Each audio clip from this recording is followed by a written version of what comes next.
بکر نے حقیقتاً نیابت کا حق ادا کیے، اس لیے کہا جاتا ہے کہ ابو بکر وہ فرد ہے جس کے لیے پوری امت یہ اجماع کر چکی ہے کہ وہ محمد الرسول اللہ کے بعد بلا فصل خلیفہ متصل نیابت کا اہل بھی ہے، حقدار بھی ہے۔ خلاق عالم سے دعا ہے کہ وہ ان کی اس کوشش کو اپنی بارگاہ میں قبول فرمائے اور اس کا انہیں بہتر جزا عطا فرمائے، اور خالق علم جزل سے دعا گو ہوں کہ وہ مجھے یہ حق اور سچ کہنے کی توفیق عطا فرمائے، اور حق اور سچ کہنے کے بعد مجھے اور آپ کو اس پر عمل پیرا ہونے کی بھی توفیق عطا فرمائے۔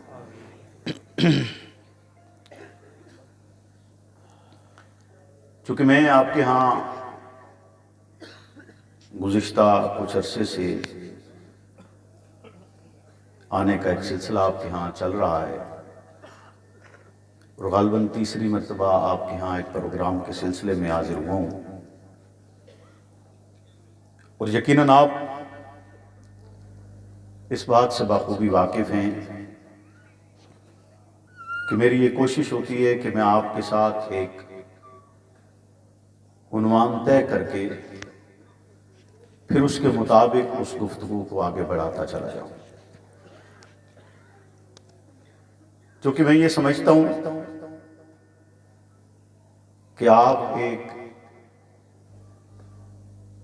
اپنی زندگی کا قیمتی ترین سرمایہ جس وقت کہا جاتا ہے اس کو صرف کر کے جہاں پر تشریف فرما ہیں، اور یقیناً اس نیت سے ہیں کہ آپ کو اس پر ثواب بھی حاصل ہو اور آپ کچھ سیکھ کر بھی جائیں،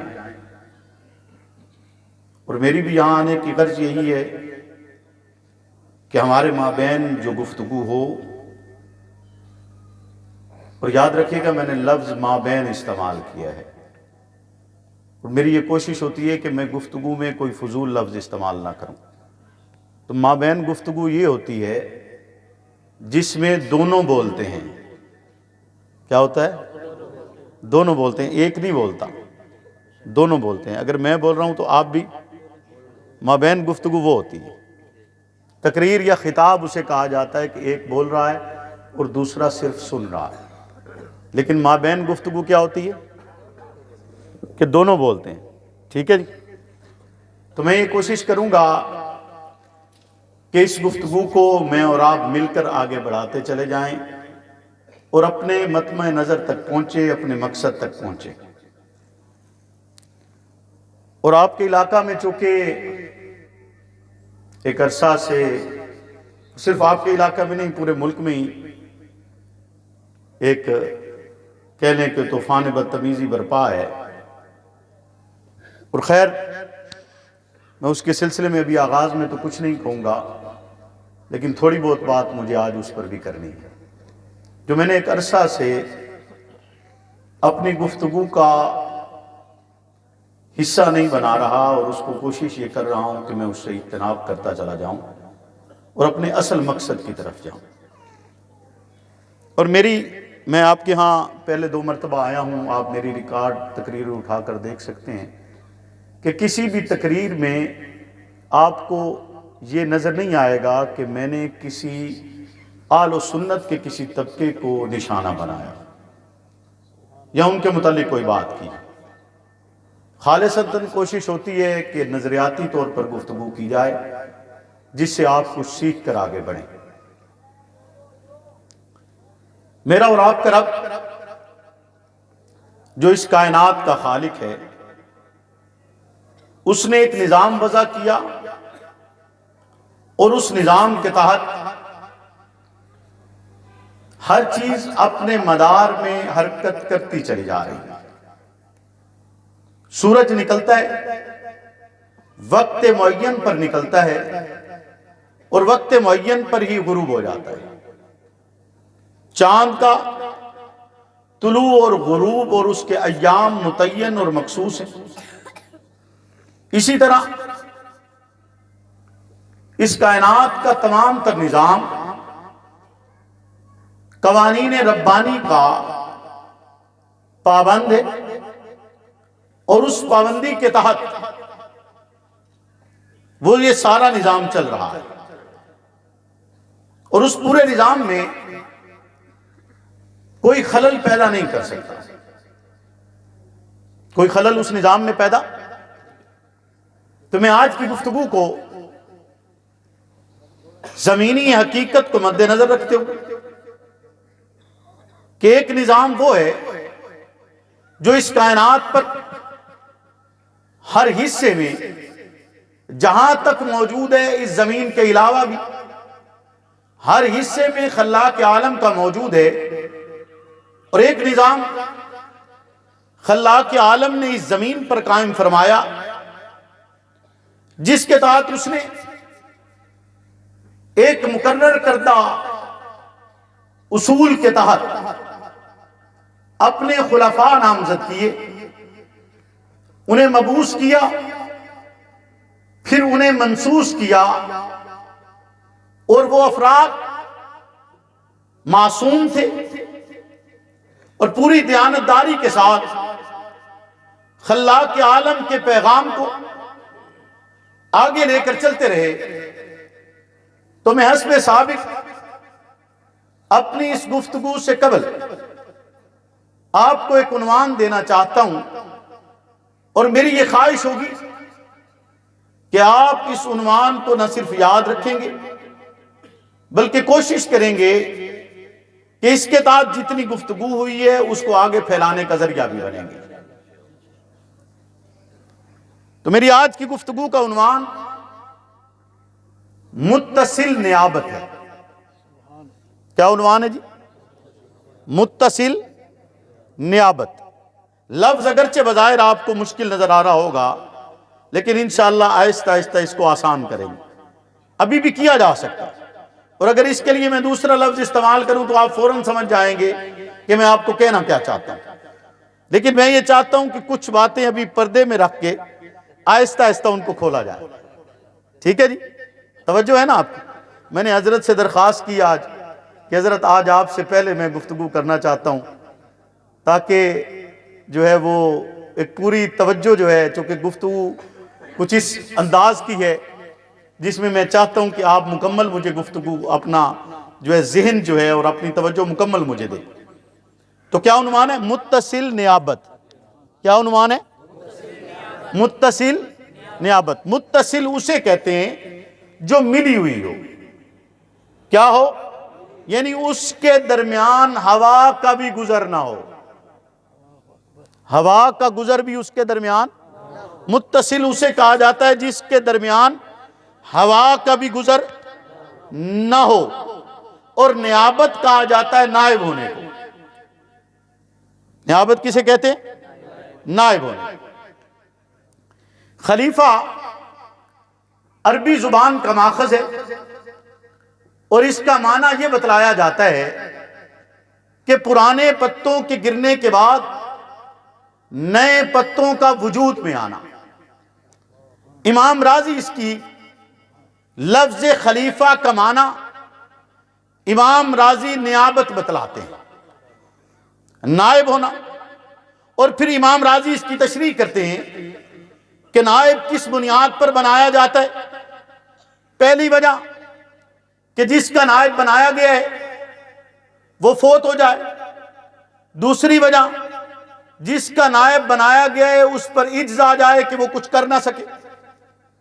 تیسری وجہ کی بنیاد وہ بتلاتے ہیں کہ غیر حاضری، جس کا نائب بنایا جا رہا ہے وہ موجود نہ ہو۔ اور چوتھی وجہ یہ بتلائی جاتی ہے کہ شرف کی بنیاد پر نائب خلیفہ بنایا جاتا ہے، منتخب کیا جاتا ہے، اور خلیفہ دراصل مالک کے تفویض کردہ اختیارات کو استعمال کرتا ہے، حقیقتاً مالک نہیں ہوتا، حقیقتاً مالک نہیں ہوتا۔ جو اصول اور جو طریقہ اور جس قدر اختیارات اس کو بتائے جاتے ہیں یا اس کو کہا جاتا ہے، اس کے مطابق نائب حرکت کرتا ہے اور اس کے مطابق وہ اپنا کام کرتا ہے۔ اس زمین پر حضرت آدم علیہ السلام کے لیے سب سے پہلے خلیفہ کا لفظ استعمال کیا گیا اور خلیفۃ اللہ کہا گیا۔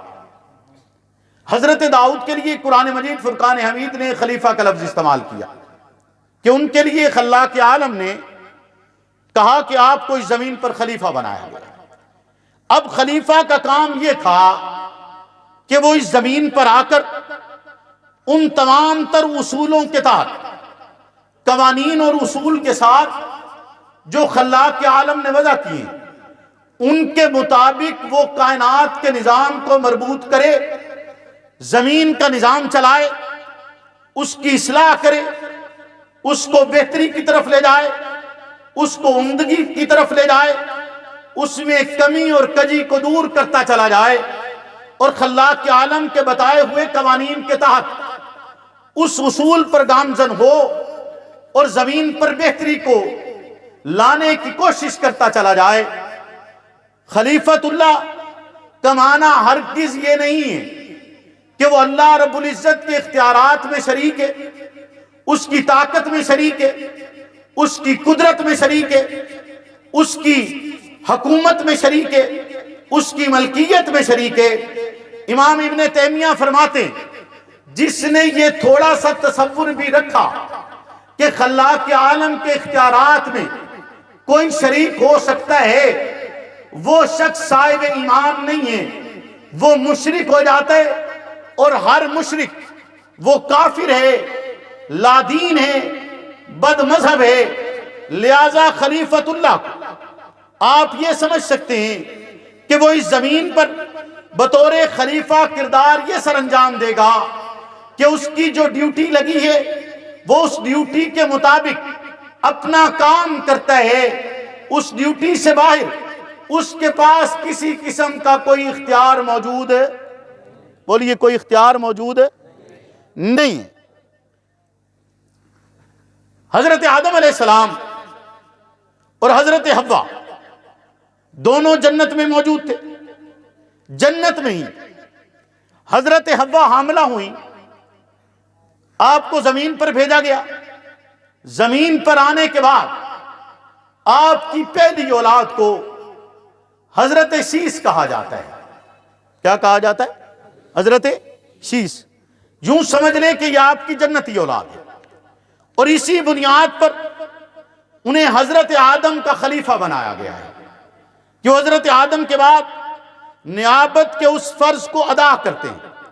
حضرت شیش کے بعد حضرت ادریس تشریف لاتے ہیں، اور حضرت ادریس علیہ السلام تقریباً 70 زبانوں کے ماہر کہ 70 مختلف زبانیں وہ بولا کرتے تھے اور اس کے مطابق گفتگو کرتے تھے۔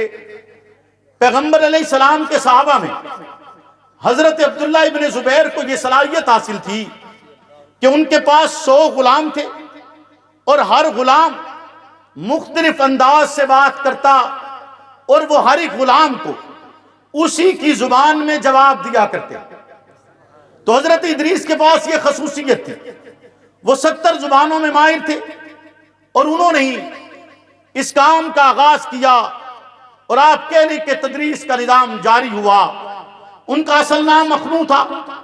انہی کے زمانے میں 5 بزرگ ایسے افراد موجود تھے جو للہیت کے راستے پر گامزن ہیں، ایک وحدہ لا شریک کو مانتے اور تسلیم کرتے ہیں، جن کے بعد میں بت بنائے گئے، اور حضرت نوح علیہ السلام کے زمانہ کے اندر بت پرستی کا آغاز کیا گیا، اور وہاں سے جا کر یعنی حضرت آدم سے لے کر حضرت نوح تک کے زمانے تک بت پرستی کا آغاز نہیں ہوا۔ بت پرستی کا آغاز حضرت نوح علیہ السلام کے زمانے سے شروع ہوتا ہے۔ یہاں ایک بات برسبیل تذکرہ کر دوں، اور بات بھی اپنی نہیں کرنا چاہتا، بات وہ ہے جو امیر عظیمت علامہ حق نواز شہید رحمۃ اللہ علیہ فرمایا کرتے تھے۔ ان کی ایک تقریر میں یہ الفاظ ہیں کہ نوح علیہ السلام نبی بھی ہے، معصوم بھی ہے، منصوص من اللہ بھی ہے، اور اس زمین پر انہیں آدم ثانی سمجھا جاتا ہے، مانا جاتا ہے کہ جن سے دوبارہ بنی نوع انسانی کا آغاز ہوا، قبیلے پھیلے۔ نوح جیسا پیغمبر جس نے تقریباً 900 سال تک تبلیغ کی ہے، نوح جیسا پیغمبر اپنی اولاد کے لیے اگر دعا کرے، یقیناً جب پیغمبر دعا کرتے ہیں تو دعا کرتے ہوئے پیغمبر کی دعا میں خلوص موجود ہوتا ہے، بغیر خلوص کے پیغمبر دعا نہیں فرماتے۔ اور پھر جب معاملہ اولاد کا ہو تو کیسے ممکن ہے کہ دعا میں خلوص نہ ہو؟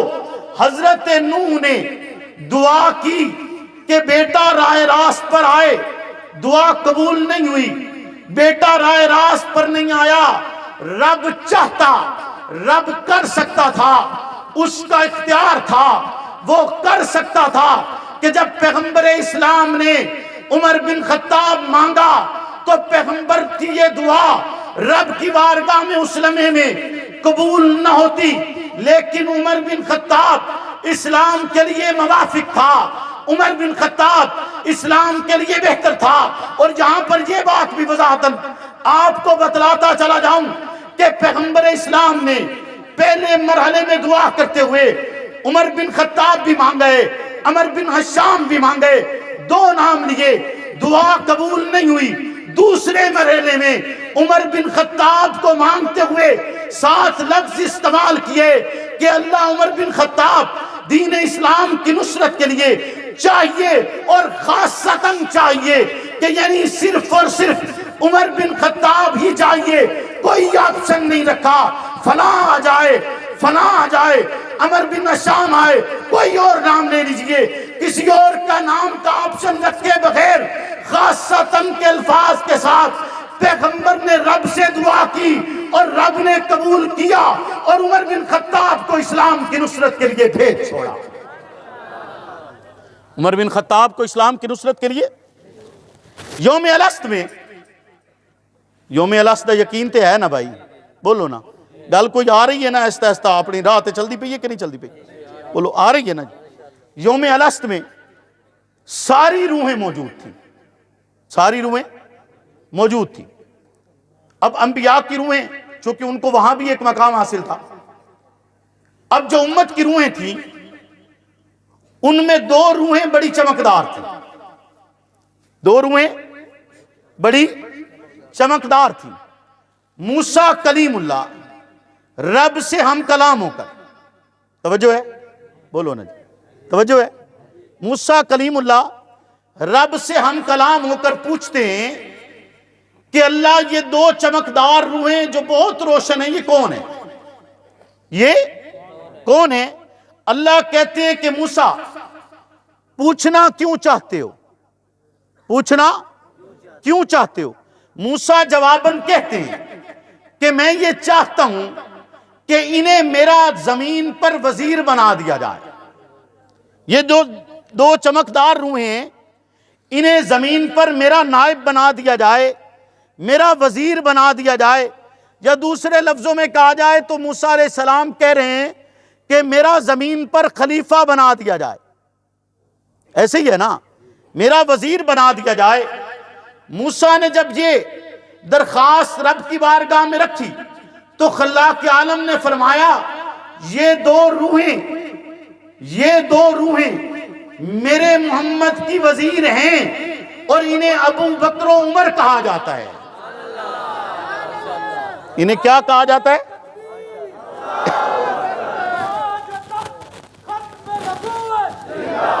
نعرہ تکبیر، مصطفیٰ کے ہم سفر، مصطفیٰ کے ہم سفر، گلی گلی نگر نگر، گلی گلی نگر نگر، خلافت راشدہ، نعرہ تکبیر، حضرت مولانا پیر مسرور نواز شفیع صاحب۔ میرا نعرہ نہیں بھائی صحابہ دا نعرہ اللہ، توجہ ہے گل؟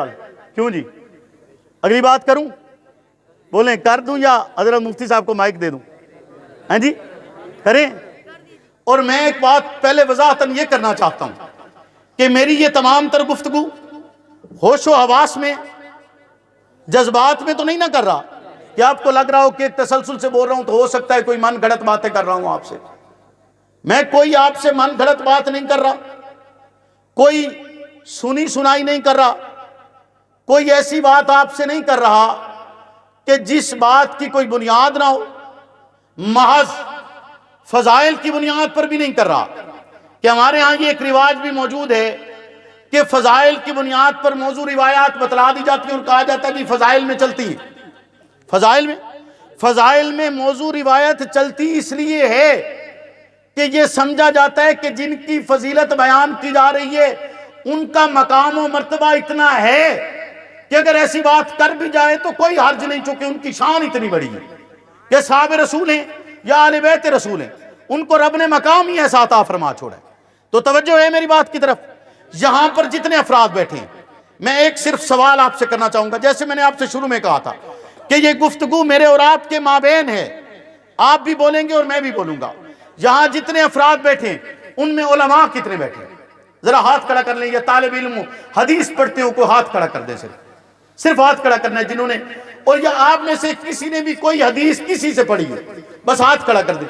حدیث تو پڑھی ہوئی ہے نا آپ نے، کوئی نہ کوئی تو پڑھی ہوئی ہوگی، انما الاعمال بالنیات تو پڑھی ہوئی ہے نا بھائی، بولے نا پڑھی ہوئی ہے نا، ہاتھ کھڑا کر کے ایک دفعہ بتا دیں۔ جس شخص نے ایک بھی حدیث پڑھی، ایک بھی حدیث پڑھی، اس کے استاد میں ایک نام آتا ہے، بر صغیر پاک و ہند میں طبقہ آل و سنت کا ہو، وہ دیوبند سے تعلق رکھتا ہو، بریلوی مسلک سے تعلق رکھتا ہو، آل حدیث سے تعلق رکھتا ہو، بر صغیر پاک و ہند میں اگر آپ حدیث کا علم حاصل کرتے ہیں تو حدیث کا علم حاصل کرنے کے لیے ہر ایک طبقے کے لیے لازم ہے اور اس کے بغیر ممکن ہی نہیں کہ اس کی سند علو درجہ اختیار کرے، مقام حاصل کرے یا آگے بڑھ سکے، جب تک اس کی سند میں نام شاہ ولی اللہ کا نہیں آ جاتا۔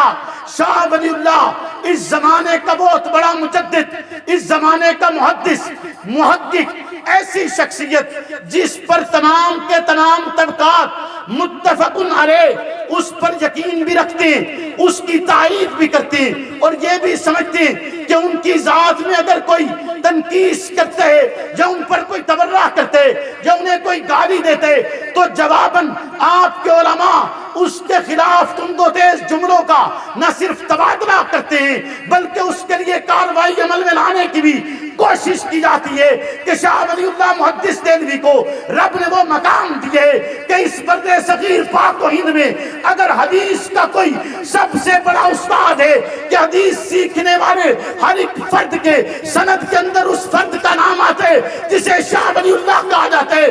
شاہ ولی اللہ محدث دہلوی اس زمانے میں حدیث کا سب سے بڑا نام برد صغیر پاک و ہند میں موجود تمام حدیث پڑھنے والوں کا استاد مانا جاتا ہے۔ امام بخاری سے لے کر آپ اپنے سلسلہ کو بڑھاتے چلے جائیں، آپ کا سلسلہ اس وقت تک مکمل نہیں ہوتا۔ سلسلہ حدیث جب تک بر صغیر میں رہنے والا فرد شاہ ولی اللہ کا نام استعمال نہیں کرتے۔ شاہ ولی اللہ محدث دہلوی وقت کا امام، وقت کا مجدد، وقت کا ولی، وقت کا قطب، وقت کا ابدال، عظیم ترین فرد، اس امت کا عظیم ترین رہبر، امت کا سب سے بڑا، اس زمانے کا بر صغیر پاک و ہند کا سب سے بڑا محدث ازالت الخفا میں یہ الفاظ لکھتے ہیں کہ جس لمحے کے اندر آدم علیہ السلام کی آنکھ عرش کے نیچے کھلی تو آدم علیہ السلام نے عرش پہ لکھا ہوا دیکھا۔ کیا لکھا ہوا دیکھا؟ الفاظ یہ تھے، لا الہ الا اللہ محمد الرسول اللہ ابو بکر صدیق۔ کیا الفاظ تھے؟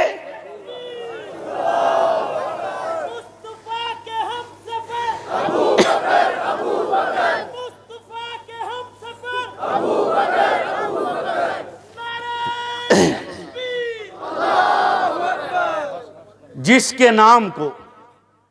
کے نام کو رب نے عرش پر بھی ملا کے رکھا ہو، اس کی نیابت متصل نہیں ہوگی؟ بولیے نا، اس کی نیابت متصل نہیں ہوگی؟ بولے نا، یعنی دوسرے لفظوں میں کہوں، متصل کو آسان کر دیں، بولے نا جی، متصل نیابت کو آسان کریں، خلیفہ بلا فصل، جو آپ کے ہاں عام طور پر آپ سنتے ہیں، خلیفہ، بولیے نا، خلیفہ بلا فصل، کہ آدم علیہ السلام کی آنکھ کھلی تو دیکھا کیا کہ اللہ کی وحدانیت لکھی ہوئی ہے، رب کا نام لکھا ہوا ہے، پھر کیا لکھا ہوا ہے؟ محمد الرسول اللہ، پھر کیا لکھا ہوا ہے؟ ابو بکر صدیق۔ لکھ کون رہا ہے؟ شاہ ولی اللہ محدث دہلوی اپنی کتاب ازالۃ الخفا میں لکھتے ہیں کہ یہ 3 نام لکھے ہوئے تھے، یہ 3 نام جو آدم نے آنکھ کھولی تو دیکھا کیا، اور اسی لیے زمین پر آ کر آدم جب دعا کرتے تو رسول اللہ کا نام لیا کرتے، اور اسی وسیلے سے انہوں نے کہا کہ اللہ مجھے اس سلسلے کے تحت آپ اس طرح چلائیے جیسے آپ کا حکم، اور جس کے تحت آپ نے خلیفۃ اللہ بنایا ہے اس کے تحت چلائیے، اور اس کے لیے پیغمبر علیہ الصلوۃ والسلام حضرت محمد رسول اللہ کا واسطہ دیا گیا، اور جب واسطہ دیا گیا تو پوچھا گیا کہ واسطہ کیوں دیا، تو کہا کہ آپ کے عرش کے نیچے وہ نام لکھا ہوا پڑا تھا، نام لکھا ہوا پڑا تھا، ایک خلیفۃ اللہ نام دیکھ رہا ہے، خلیفۃ الرسول کا لکھا ہوا ہے، ہاں جی خلیفۃ اللہ دیکھ رہا ہے، اور آپ کا کیا خیال ہے کہ صرف وہ نام لکھا ہوا آدم نے دیکھا تھا؟ بولے نا، صرف نام لکھا ہوا آدم نے دیکھا تھا؟ شیطان نے بھی دیکھا تھا کہ نہیں دیکھا تھا؟ بولے نا، شیطان کو دسترس تھی نا، وہ آتا جاتا تھا، جنت کی طرف چلا گیا، جہنم کی طرف چلا گیا، اب تک ان کی چابیاں اس کے پاس تھیں، اس نے بھی تو دیکھا تھا۔ اس نے وہاں جب یہ نام دیکھے تو اس کے بعد سے اس نے ان ناموں سے بھی اسے دشمنی پیدا ہو گئی، ان ناموں سے بھی۔ اب دیکھیے نا کہ رسول اللہ کی خلاف اور رسول اللہ کی نبوت کا اختتام ہوتا ہے، حضرت محمد رسول اللہ رب کے آخری نبی ہیں، آپ کے بعد آپ فرماتے ہیں کہ میرے بعد 30 ایسے افراد کم و بیش آئیں گے کہ جو جھوٹا نبوت کا دعویٰ کریں گے، ایسے ہی آپ نے فرمایا کہ میرے بعد 30 افراد ایسے آئیں گے، یعنی 30 افراد پیغمبر علیہ السلام کے بعد پیدا کرنے کے باوجود، یعنی ان کی ذہن سازی کرنے کے باوجود شیطان نو آرام تا نہیں نہ آیا، اس مڑوی ابو بکر دا مقابلہ کیتا ہے یا نہیں کیتا؟ نہیں گال سمجھے میری تساں، ابو بکر دی خلافت دا مقابلہ کیتا ہے یا نہیں کیتا؟ کیتا ہے نا، اور ابو بکر کو رب نے متصل نیابت عطا کی ہے، متصل نیابت عطا کی ہے، اور صرف اس کتاب خدا میں نہیں جو میرے اور آپ کے پاس آج رہنمائی کے لیے موجود ہے، آپ زبور اٹھائیں، انجیل اٹھائیں، تورات اٹھائیں، سابقہ آسمانی کتب میں دیکھیں، ہر ایک کتاب میں ان افراد کا تذکرہ موجود ہے، حتیٰ کہ نوح علیہ السلام جب اپنی کشتی بناتے ہیں، کشتی بناتے ہوئے ان کے 4 کونوں پر انہوں نے 4 نام لکھے، اور وہ چاروں محمد الرسول اللہ کے خلیفہ ہیں، وہ چاروں محمد الرسول اللہ کے، بولیے محمد الرسول اللہ کے۔ اور ابو بکر کو تو رب نے شان ہی الگ عطا کی ہے، شان ہی الگ عطا کی ہے۔ ایک دن حضرت ابو بکر رو رہے ہیں، نماز پڑھی ہے، نوافل پڑھیں، اور پھر روتے چلے جا رہے ہیں، رب سے مانگتے چلے جا رہے ہیں، مانگتے چلے جا رہے ہیں۔ گھر والوں نے پوچھا کہ ابو بکر وجہ کیا ہے؟ آپ روتے چلے جا رہے تھے، رب سے دعا مانگتے چلے جا رہے تھے، آخر ابو بکر وجہ کیا ہے؟ آپ رب سے کیا منوانا چاہتے تھے؟ رب سے کیا مانگنا چاہتے تھے؟ کیا طلب کرنا چاہتے تھے؟ ابو بکر کہتے ہیں کہ میرے پاس کچھ مال موجود ہے، میرا دل چاہتا ہے کہ محمد کی بارگاہ میں حاضر کر دوں، آقا اسے استعمال کر لیں، لیکن شرم آتی ہے، سوچتا ہوں کہیں آپ کی توہین کا مرتکب نہ ہو جاؤں، کیونکہ دینے والا ہاتھ اوپر ہوتا ہے، لینے والا ہاتھ نیچے ہوتا ہے۔ رب سے مانگ یہ رہا ہوں کہ اللہ محمد رسول اللہ میرے مال میں ایسے تصرف کریں جیسے ان کا اپنا مال ہے، اور رب نے ان کی دعا قبول کی۔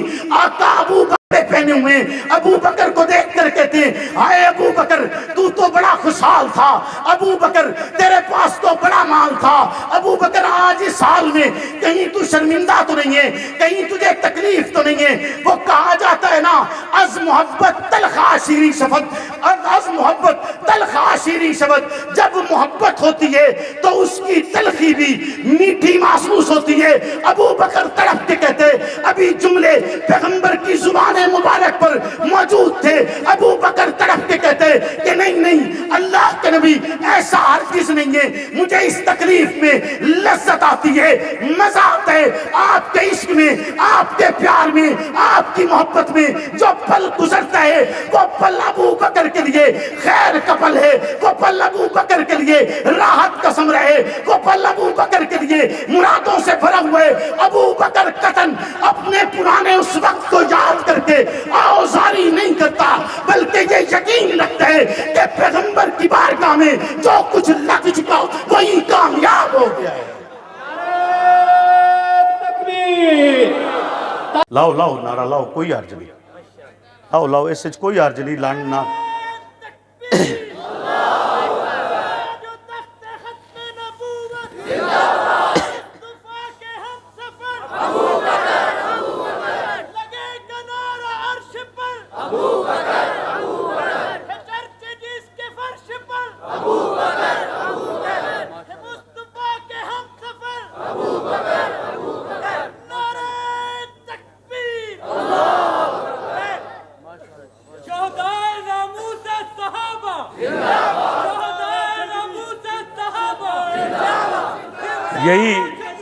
یہی جذبہ تو چاہیے نا کہ آپ دیکھیں اس بھائی نے جو باہر سے نعرہ لگا رہا ہے اس نے بچہ بھی اٹھایا ہوا ہے, اپنا بچہ بھی اس نے اٹھایا ہوا ہے. آج میں گھر میں گیا دن کے وقت راوی کے کنارے, تو مجھے ان گھر والوں نے یہ کہا کہ ہمارے بچے جھنگوی جھنگوی کہتے ہوئے بڑے ہوئے ہیں.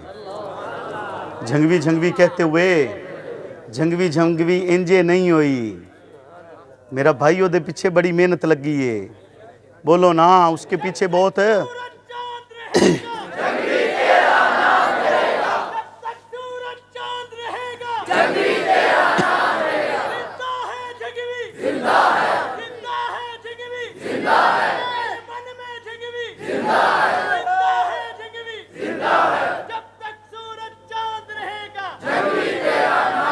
امام اسے کہتے ہیں جو کسی شے کو حرکت دے. توجہ ہے میری گل؟ امام کسے کہتے ہیں؟ جو کسی چیز کو حرکت دے اور ایسی حرکت دے کہ وہ اپنی منزل مقصود تک پہنچ جائے. امام کسے کہتے ہیں؟ جو کسی شے کو حرکت دے اور پھر وہ اپنی منزل مقصود تک پہنچ جائے. دوسرے لفظوں میں امام کو ہادی کہا جاتا ہے. امام کو بولیں, امام کو ہادی کہا جاتا ہے. یہ نقطہ یاد رہے گا آپ کو, یاد رہے گا. بات دوسری طرف لے جانا چاہتا ہوں, پھر یہاں واپس آئیں گے. ٹھیک ہے جی, آگے بڑھیں. امام کسے کہتے ہیں؟ جو کسی شے کو حرکت دے, بولے حرکت دے, اور وہ اپنی منزل مقصود تک پہنچ جائے. رسول اللہ صلی اللہ علیہ وسلم بیماری کی حالت میں حجرہ شریفہ سے تشریف لاتے ہیں. تشریف لائے, ابو بکر مصلی رسول پر کھڑے. یاد رکھیے گا میں سیرت النبی بیان کر رہا ہوں, میں ابو بکر دی شان نہیں بیان کر رہا. گل میری توجہ رکھنی ہے. میں ابو بکر کی قدر و منزلت نہیں بیان کر رہا, میں سیرت رسول صلی اللہ علیہ وسلم بیان کر رہا ہوں کہ ایک جانثار کیسے اپنے رہبر اور امام اور پیشوا کے لیے قربان ہوتا ہے. بولیے نا, یہ سیرت اور کردار ہی ہے نا, سیرت اور کردار ہے. یہ تربیت ہے کہ موسیٰ علیہ السلام عصا اٹھائے, رب کے عصا زمین پر پھینک, موسیٰ زمین پر عصا پھینکے, وہ اژدہا بنے. سامنے رنگ برنگے سانپ جو دراصل رسیاں ہیں انہیں نگل جائے. موسیٰ کا عصا اس وقت کے بعد سے کبھی سواری کا ذریعہ بنے. موسیٰ کا عصا اس وقت کے بعد سے کبھی پھل دے, کبھی سایہ کرے, کبھی موسیٰ کے لیے ٹیک کا ذریعہ بن جائے کہ موسیٰ کے ہاتھ لگیں, موسیٰ کے ہاتھ لگیں. اور چھڑی لکڑی جو جنت سے نہیں آئی ہوئی, زمین کی ہی تھی, پہلے سے موسیٰ علیہ السلام کے پاس تھی, لیکن موسیٰ جب اسے رب کے حکم سے پھینکیں تو اس میں خصوصیات اور معجزات پیدا ہوتے چلے جائیں. بولو نا, معجزات اور خصوصیات پیدا ہوتے چلے جائیں. جے موسیٰ دا ہاتھ چھڑی نو لگے تے چھڑیے جتنیاں خصوصیات پیدا ہو جامن, تے امام الانبیاء دا ہاتھ جے کسے بشر نو لگے, آئے آپ دا لعاب جے کسے دی ایڑی تے لگے، آپ دی انگلیاں چو جاری ہومن والا پانی جے کوئی پیوے، آپ دا جھوٹا دودھ جے کوئی پی لوے، بولو نا، اور پھر پیوے بھی انج، ہائے ذرا توجہ کریں، سرکار کے ہاتھ میں دودھ کا پیالہ ہے، ابو بکر بائیں جانب بیٹھے اور دائیں جانب کوئی اور فرد بیٹھے، دائیں جانب والے سے رسالت پناہ کہیں کہ طریقہ تو یہی ہے کہ پہلے دائیں طرف سے شروع کیا جائے، تمہیں دیا جائے، اگر اجازت ہو تو یہ پیالہ ابو بکر کو دے دوں۔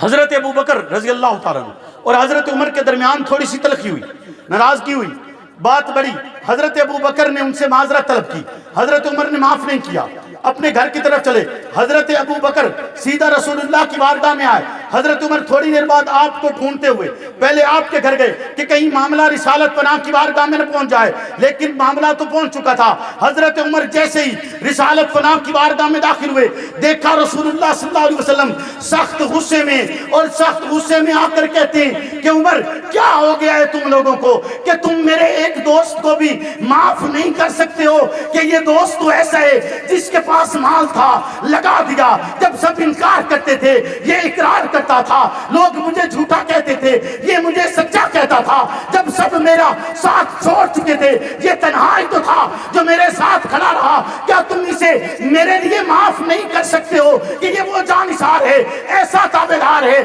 ایسا فرما بردار ہے کہ اس جیسا کوئی اور نہیں ہے، میں نے تم سے کچھ اور تو نہیں مانگا، ایک دوست ہی تو مانگا ہے، کیا اس دوست کو تم میرے لیے معاف نہیں کر سکتے ہو؟ بولیے نا، کیا اس دوست کو میرے لیے معاف؟ جھوٹ بولتا ہے وہ جو ابو بکر کی ذات پہ تنقید بھی کرے اور پھر یہ بھی کہے کہ اسے محبت رسول ہے۔ جھوٹ بولتا ہے وہ کہ عمر بن خطاب جیسا شخص جسے پیغمبر دعا مانگ کر لیں، بولے نا، اسے بھی یہ کہہ چھوڑیں کہ آپ نے ہوا کیسے کہ آپ ابو بکر سے ناراض ہوئے؟ ہوا ہی کیسے کہ صحابہ میں سے کوئی ابو بکر سے ناراض کیسے ہو؟ ناراض ہے تو خیر بات ہو رہی ہے متصل نیابت کی، متصل نیابت کی۔ سرکار بیماری کی حالت میں حجرہ شریفہ سے باہر آئے، گل میری گل توجہ کرنی ہے، گل بنانی نہیں، توجہ ہے، ہاتھ کھڑا کر کے دسو ایک باری سارے دی توجہ ہے، اچھا اچھا اچھا اچھا اچھا ہاتھ کھڑا ہے، پکی گل ہے، سارے سب دی توجہ ہے، جملہ ضائع تو نہیں ہوگا، پکی بات ہے۔ حضرت سرکار دو عالم حجرہ شریفہ سے باہر تشریف لائے، بیماری کی حالت میں نماز ہو رہی ہے، آپ تشریف لائے، تشریف لا کر ابو بکر پیچھے ہٹنے لگے، فرمایا ٹھہر جاؤ، ہٹنا نہیں، ہٹنا نہیں، یعنی دوسرے لفظوں میں ابو بکر تینوں ہی تک کھڑا رکھنا ہے، بولو نا، تجھے ہی تو کھڑا رکھنا ہے، ہٹنا نہیں۔ سرکار آ کر ابو بکر کے آگے بیٹھے، اب اس لمحے میں سرکار ابو بکر کے امام ہیں، ابو بکر باقی صحابہ کا امام ہے۔ سرکار کس کے امام ہیں؟ ابو بکر کے، صرف اس لمحے میں ابو بکر کے امام ہیں کہ ابو بکر سرکار سے سن کر کہ جیسے ہی آپ نے کہا اللہ اکبر، سن کر ابو بکر پچھلوں کو کہتا ہے کہ جھک جاؤ، آئے پچھلوں سے کہتا ہے کہ جھک جاؤ، اور اگلی بات کہ جہاں جس آیت کے جس لفظ پر، سورۃ فاتحہ کی جس آیت پر، جس نقطے پر، جس نون غنہ پر، جس زبر اور زیر پر ابو بکر نے خاموشی اختیار کی، پیغمبر نے وہیں سے شروع کیا، پیغمبر نے، اسے کہتے ہیں متصل نیابت، اسے کہتے ہیں متصل نیابت کہ پتہ جانشین، یہ جو جانشین کھڑا ہے وہیں سے شروع کیا، آغاز سے کر دیتے، پیغمبر ہیں، صاحب شریعت ہیں، جیسا چاہ سکتے تھے کر سکتے تھے، دوبارہ سورت فاتحہ پڑھتے، کوئی حرج نہیں تھا، زمانہ بات تو نہ کرتا، کوئی کچھ نہیں کہہ سکتا تھا، صاحب شریعت ہے، رب کا پیغمبر ہے، اور پھر پیغمبر بھی کائنات کا سب سے اعلیٰ پیغمبر ہے، پیغمبر بھی محبوب پیغمبر ہے، پیغمبر بھی آخری پیغمبر ہے، اور ایسا پیغمبر جس پر آ کر صرف رب نے انسانیت کو حد کمال پر نہیں پہنچایا، بلکہ تمام تر قوانین جو رب کی طرف سے جاری ہوتے تھے، جو دیگر اقوام میں بدلتے رہے، کسی کے زمانے میں کیسے، کسی وقت میں کیسے، وہ حالات جو بدلتے ہوئے تھے انہیں بھی یکساں کر کے پیغمبر کے بعد انہیں مستحکم کر چھوڑا کہ اس کے بعد اب تبدیلی نہیں ہوگی، صرف حفاظت ہوگی۔ نہیں سمجھے؟ بولو نا، اس کے بعد تبدیلی نہیں ہوگی، صرف کیا ہوگی؟ بولے نا، صرف حفاظت ہوگی۔ حفاظت کا مطلب کیا ہے؟ گل کوئی آ رہی ہے تو علم وچ؟ بولو نا، یا ستے ہوئے ہو، عباسیاں بھی لیندے بیٹھے ہو یار، ہیں جی؟ سچ بات آپ کو میں بتاؤں، کبھی آپ کی توجہ ہوتی نا تو آپ اس جملے پہ تڑپ اٹھتے کہ اب پیغمبر جو قوانین لائے تھے اب ان میں رد و بدل نہیں ہوگا، اب کیا ہوگی؟ بولے نا، اب کیا ہوگی؟ حفاظت ہوگی۔ یعنی اب پیغمبر نہیں آئے گا، پیغمبر نائب آئے گا، اب نبی نہیں ہوگا، خلیفہ ہوگا۔ بولے نا، نبی نہیں ہوگا، خلیفہ ہوگا، جو پوری قوت کے ساتھ ان معاملات کو کنٹرول کرے گا۔ اور یاد رکھیے گا، خلیفہ کے لیے ایک شرط ہے کہ وہ قوت عقلیہ میں اور قوت عملیہ میں، یعنی عقلی اعتبار سے بھی اور عملی اعتبار سے بھی پیغمبر کا عکس ہو، پیغمبر کا، بولے نا، پیغمبر کا، نبی کا عکس ہو، نبی کا عکس ہو۔ اور وہ عکس کون ہے؟ بولیں کون ہے؟ ایک بوڑھی مائی آئی، بوڑھی مائی آ کر کہتی ہے، سرکار سے سوال کرتی ہے، سوال کرتے ہوئے کہتی ہے، جب جواب ملا کہا آقا اگر پھر بات پوچھنی ہو اور آپ کو نہ پاؤں تو کیا کروں؟ آپ کو نہ پاؤں تو کیا کروں؟ تو آقا نے فرمایا اگر مجھے نہ پاؤ تو ابو بکر سے پوچھ لینا، مجھے نہ پاؤ تو ابو بکر سے پوچھ لینا۔ حضرت اشرف علی تھانوی رحمت اللہ علیہ فرماتے ہیں، لکھتے ہیں کہ پیغمبر کے ساتھ وہ 3 راتیں جو غار میں ابو بکر نے گزاری تھی، پیغمبر کا ابو بکر بالکل عکس بن چکے تھے، بالکل۔ بولو نا یار، سوٹی اتنے کمالاں لی ہو جاوے جیڑی موسیٰ دے ہتھاں نوں لگے، بولو نا۔ اور یہ تو رسول اللہ کائنات کا آخری رسول ہے، امام الانبیاء ہے، حسینوں کا حسین ہے، بہترینوں کا سردار ہے۔ یاد رکھیے گا، ہر نبی اپنے زمانے میں سب سے زیادہ حسین ہوتا ہے، اپنے زمانے میں سب سے بڑا عالم ہوتا ہے، اپنے زمانے میں سب سے بڑا بہترین ہوتا ہے۔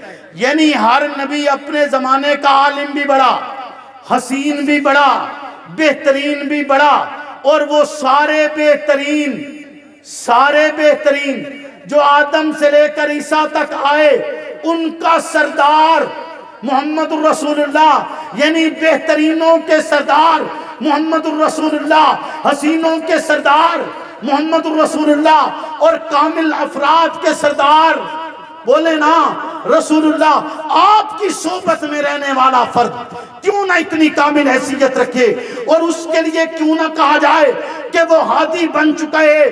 پیغمبر خود کہتے ہیں میرے صحابہ ہادی ہیں، پیغمبر خود کہتے ہیں میرے صحابہ معیار عدل ہیں، پیغمبر خود کہتے ہیں میرے صحابہ مہدی ہیں، پیغمبر خود کہتے ہیں میرے صحابہ رہبر ہیں، پیغمبر خود کہتے ہیں کہ ان کی تربیت اتنی کامل کی جا چکی ہے کہ اب یہ امت کے رہبر اور ہادی بننے کے لیے تیار ہو چکے ہیں۔ تو جیسے میں نے آپ سے کہا تھا امام اسے کہا جاتے جو کسی شے کو حرکت دے، جب حرکت دے تو وہ اپنے اصل مقام تک پہنچے، اپنی منزل مقصود تک پہنچے، یعنی امام کو ہادی کہا جاتا ہے۔ ہادی وہ ہوتے جو جب کسی شے کو حرکت دیتے، حرکت ایسی دیتے، اتنی قوت سے دیتے، اتنی جرأت سے دیتے، اتنی طاقت سے دیتے، اتنی استقامت سے دیتے، اتنی عقل کے ساتھ دیتے، اتنے تدبر سے دیتے، اتنی فقاہت سے دیتے، اتنے علم سے دیتے کہ وہ اپنی منزل مقصود تک پہنچے بغیر رہ نہیں سکتی۔ اس کائنات کے اندر جنہیں امام بنایا گیا، اس کائنات کے اندر جنہیں ہادی بنایا گیا، اس کائنات کے اندر جنہیں معیار عدل بنایا گیا، اس کائنات کے اندر جنہیں مومنوں کے لیے ایک طریقے کے طور پر اور نمونے کے طور پر پیغمبر نے تیار کر کے بتلا چھوڑا کہ اب پیغمبر کے راستے پر یہ تمہیں لے کر آئیں گے۔ اور اصحاب رسول کی ذات ایسی ذات ہے، وہ ایسے ہادی ہیں جب وہ حرکت دیتے ہیں، یعنی جب ان کے نقشے قدم پر چلا جاتے تو منظر مقصود محمد الرسول اللہ تک بندہ پہنچ جاتا ہے۔ منزل مقصود بولیے نا، منزل مقصود تک پہنچ جاتا ہے۔ کہاں پہنچتا ہے؟ بولیے کہاں پہنچتا ہے؟ منزل مقصود تک۔ اور منزل مقصود تک پہنچانے کا ذریعہ وہ مقدس جماعت پیغمبر کے اس دنیا سے رخصت ہو جانے کے بعد پورے اتفاق کے ساتھ، پورے اجماع کے ساتھ، پورے تدبر کے ساتھ، پوری فقاہت کے ساتھ کہ ہر ایک فرد جو اپنے اندر ایک مقام اور منزلت رکھتا ہے، ہر ایک فرد جس کے لیے رب رضاعت کا اعلان کرتا ہے، ہر ایک فرد جس کے لیے خلاق کی عالم اس کی نصرت کے لیے بھی الفاظ اتارتا ہے، اس کے لیے رضاعت کے الفاظ بھی اتارتا ہے، جنہیں زمین پر ہوتے ہوئے جنتی ہونے کا شرف حاصل ہو چکے، وہ پوری تدبر کے ساتھ جب اپنا خلیفہ چنتے ہیں، پسند کرتے ہیں تو اسے چنتے ہیں جو آپ کے بعد خلیفہ بن کے پھر آپ کے احکامات کو پوری طرح اس پر عمل پیرا ہوتے، حتیٰ کہ حضرت فاطمہ الزہرا اپنا قاصد بھیجتی ہیں، قاصد بھیج کر کہتی ہیں کہ ابو بکر ویسا ہی کرو گے جیسا رسول اللہ کے زمانے میں ہوتا آیا۔ ابو بکر جواباً کہتے ہیں کہ اللہ کی قسم ابو بکر ویسے کرے گا جیسا رسول اللہ کے زمانے میں ہوتا آیا، جس کو جتنا حصہ ملتے اس کو اتنا حصہ دیا جائے گا۔ جو لشکر روانہ ہونا تھا وہ لشکر روانہ ہوگا، جو بت پرست ہیں ان کے خلاف جہاد ہوگا، جو قذاب ہیں ان کے خلاف بھی لڑائی ہوگی، جو منکرین زکوٰۃ ہیں ان کے خلاف بھی لڑائی ہوگی، جو ارتداد کے راستے پر گامزن ہو چکے ہیں ان کے خلاف بھی جنگ ہوگی۔ ابو بکر نے حقیقتاً نیابت کا حق ادا کیا ہے، اس لیے کہا جاتا ہے کہ ابو بکر وہ فرد ہے جس کے لیے پوری امت یہ اجماع کر چکی ہے کہ وہ محمد الرسول اللہ کے بعد بلا فصل خلیفہ متصل نیابت کا اہل بھی ہے، حقدار بھی ہے، رب نے اسے عطا بھی کی ہے، امت اس پر متفق بھی ہوئی ہے اور اس درجے متفق ہوئی ہے کہ جیسے آدم کی خلافت کا انکار کفر ہے، ابو بکر کی خلافت کا انکار کفر ہے۔ جیسے ابو بکر کی، جیسے آدم کی خلافت کا انکار کرنے والا ملعون ہے، ابو بکر کی خلافت کا انکار کرنے والا ملعون ہے، جیسے آدم کی خلافت کا انکار کرنے والا مطعون ہے، اسی طرح ابو بکر کی خلافت کا انکار کرنے والا بھی مطعون ہے۔ پوری امت اس بات پر اجماع کر چکی ہے، متفق ہو چکی ہے کہ متصل نیابت کا اصل حقدار ابو بکر ہے۔ تکبیر! شان محمد مصطفیٰ، شان سیدنا صدیق اکبر، خلافت راشدہ، نعرہ تکبیر! خلافت کی دو قسمیں، خلافت کی بولیے نا، خلافت کی دو قسمیں، ایک خلافت عامہ ہے، ایک خلافت خاصہ ہے۔ خلافت عامہ کے اندر آپ ان کو خلیفہ، جیسے یہ آپ کے یہاں عثمانی خلیفہ گزر گئے، عباسی خلفاء گزرے، دیگر افراد کے لیے لفظ خلیفہ استعمال کیا گیا، اس کو عامی خلیفہ کہا جاتا ہے کہ عام حکمران جو لوگوں کے مسائل کا کردار سر انجام دیتے ہیں، ان پر حکمرانی کرتے ہیں، اس کے لیے لفظ خلیفہ استعمال کیا جاتا ہے۔ لیکن خلافت خاصہ صرف اور صرف خلفائے راشدین کو حاصل ہے، یعنی حضرت ابو بکر، حضرت عمر، حضرت عثمان اور حضرت علی، جن کے لیے رسول اللہ فرما کر گئے اور آپ نے ارشاد فرمایا کہ میرے بعد کا زمانہ اور اس وقت تک کے زمانے کے اندر یہ نظام مرتب ہوگا، چلے گا، جس کے تحت ایسا نظام مرتب ہوئے کہ جس میں کردار بتلائے جاتے ہیں، افراد نسب نہیں بتلاتے، افراد نام نہیں بتلاتے، کنبہ قبیلہ نہیں بتلاتے، اپنا بڑا ہونا نہیں بتلاتے، یہ نہیں بتلاتے میں نے فلاں کیا تھا، فلاں سے ملا تھا، فلاں بات ہوئی تھی، فلاں رابطہ ہوا تھا، نہیں نہیں، اس میں افراد کردار بتلاتے ہیں۔ جب کردار بتلائے جاتے ہیں پھر یاد رکھیے زمانے میں بگاڑ پیدا نہیں ہوتا، جب کردار پیش کیے جاتے ہیں زمانہ رائے راست پر چلتا ہے، جب کردار پیش کیے جاتے ہیں تو پھر ایسا ہوتا ہے کہ فرات کے کنارے بنے ہوئے پل پر اگر کوئی بکری کا بچہ پیاسا رہ جاتے یا اس کا پاؤں اس پل کے اندر آ جائے تو عمر بن خطاب جیسا خلیفۃ المسلمین یہ الفاظ ادا کرتے کہ عمر بن خطاب سے اس کا سوال کیا جائے گا۔ جب کردار پیش کیے جاتے پھر باتیں کرنے کی ضرورت باقی نہیں بچتی، پھر الزام لگانے کی ضرورت باقی نہیں بچتی۔ آپ کردار پیش کیجئے، یقیناً آپ کو الزام لگانے کی ضرورت پیش نہیں آئے گی۔ آپ کو الزام لگانے کی ضرورت ہے؟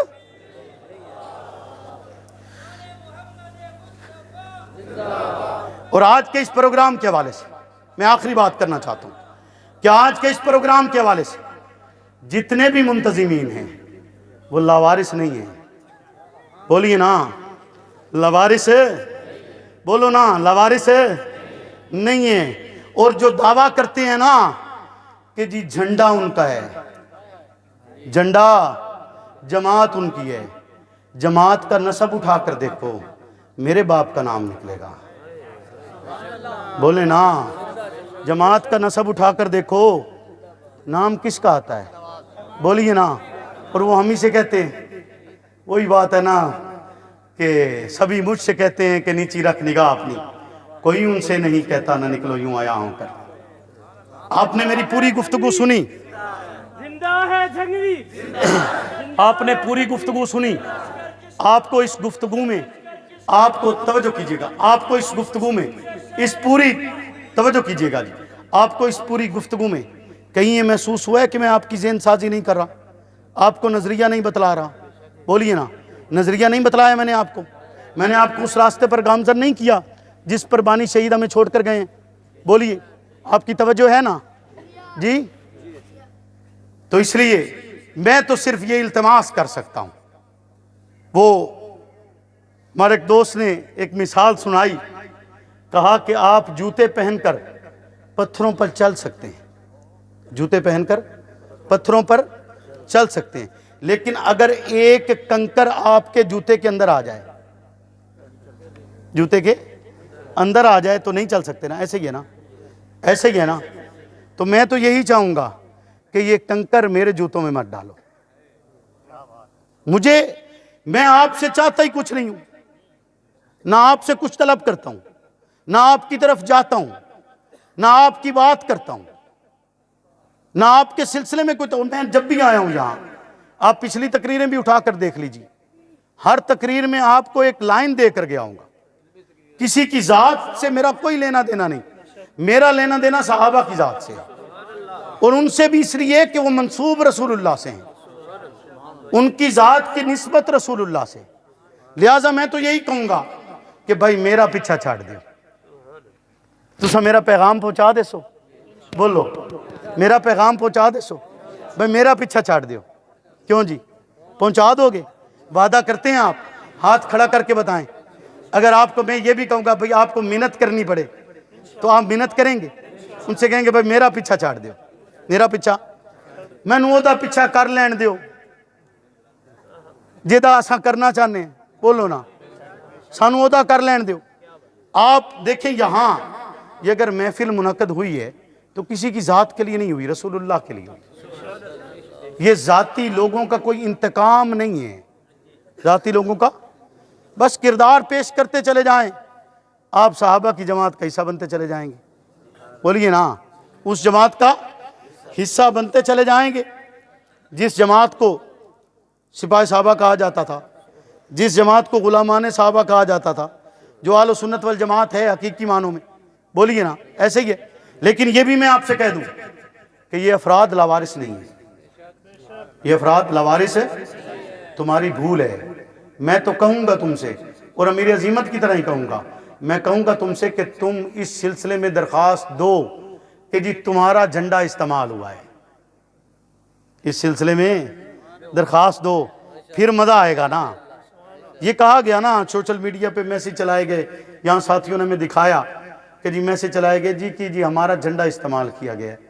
افسوس کی بات نہیں ہے، بولیے نا، تو دے نا، بس آپ نے انتظار کرنا ہے، اور میں انہیں دعوت فکر دیتا ہوں کہ آپ یہ درخواست دیں تو صحیح، تاکہ کم سے کم کل کوئی مجھ پہ الزام نہ لگائے، ٹھیک ہے نا جی، پکی بات ہے۔ تو خیر، عنوان یاد رکھیں گے جی، عنوان کیا ہے؟ اونچا اونچا ایک دفعہ بول دیں، بس بات ختم کر رہا ہوں۔ متصل، بولیے، متصل نیابت۔ متصل نیابت کا مطلب کیا ہوتا ہے جی؟ خلیفہ بلا فصل متصل نیابت اس شخصیت کو عطا ہوئی ہے، اور اس پیغمبر کی عطا ہوئی ہے جو اس کائنات کا عظیم ترین پیغمبر ہے، اس کی رب نے عطا کی، اور ایسی نسبت عطا ہو جائے، ایسا مقام عطا ہو جائے، تو پھر اور انسان اس دنیا میں کیا چاہتا ہے؟ اور پھر کیسے ممکن ہے کہ رسول اللہ کی نیابت بھی ہو اور دشمن دشمنی نہ کرے، شیطان شیطانیت نہ کرے؟ ایسا کیسے ہو سکتا ہے؟ بولے نا بھائی، اس نے اللہ کا خلیفہ بھی نہیں مانا، رسول اللہ کا بھی نہیں مانا، بولیے نا، اللہ کا خلیفہ بھی اس نے نہیں مانا، رسول اللہ کا بھی، شیطان نے نہیں نہ مانا، نہیں مانا، اس نے اس کے خلاف بہت سارا پروپیگنڈا کیا، الزام تراشیاں کی، باتیں کی، سب کچھ کر دیکھا، سب کچھ کر دیکھا، اور انشاءاللہ العزیز ابو بکر وہ روشن اور تابندہ ستارہ ہے جس پر آپ کہہ لیں کہ وہ کہتے ہیں نا کہ واہ واہ القلب لا یضر الشمس، یہ ان کتوں کا بھونکنا کبھی بھی سورج کو کوئی تکلیف یا نقصان نہیں پہنچا سکتا، اس کی ذات کو کوئی نقصان نہیں پہنچے گا، وہ اپنے ابدی مقام کو پہنچ چکے، رسول اللہ کی معیت میں جنت میں موجود ہیں، اس سے بڑھ کر اور رتبہ اور مقام کیا عطا ہوگا؟ اللہ رب العزت سے دعا ہے وہ مجھے اور آپ کو، میرا تو نظریہ ہے بجا کے لڑ لو، کیوں جی؟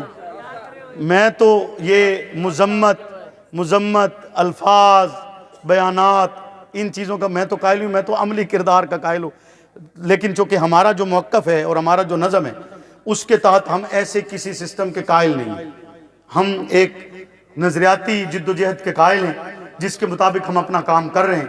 فلسطین کے حوالے سے چونکہ میں آلریڈی اپنا ایک پیغام ریکارڈ کروا چکا ہوں اور وہ سوشل میڈیا پر چل بھی رہا ہے، یقیناً ظلم ہو بھی رہا ہے، اور اس ظلم کے لیے اب کیا کہا جائے کہ حکومت پاکستان مذمت کرے؟ بولے نا، بس ایک بندے نے بڑا جملہ لکھا ہوا تھا، اس نے کہا کہ آج تک سنتے تھے کہ فلسطین جو ہے وہ مقبوضہ ہے اور 57 اسلامی ملک آزاد ہیں، آج دیکھ رہے ہیں کہ صرف فلسطین آزاد ہے، باقی 57 ملک مقبوضہ ہیں۔ ایسے ہی ہے نا جی؟ تو خیر، اللہ رب العزت ان کی مدد و نصرت فرمائے، ہم تو ان کے لیے فقط دعا کر سکتے ہیں، آؤزاری کر سکتے ہیں اپنے رب کی بارگاہ میں، باقی عملی کوشش کیجئے۔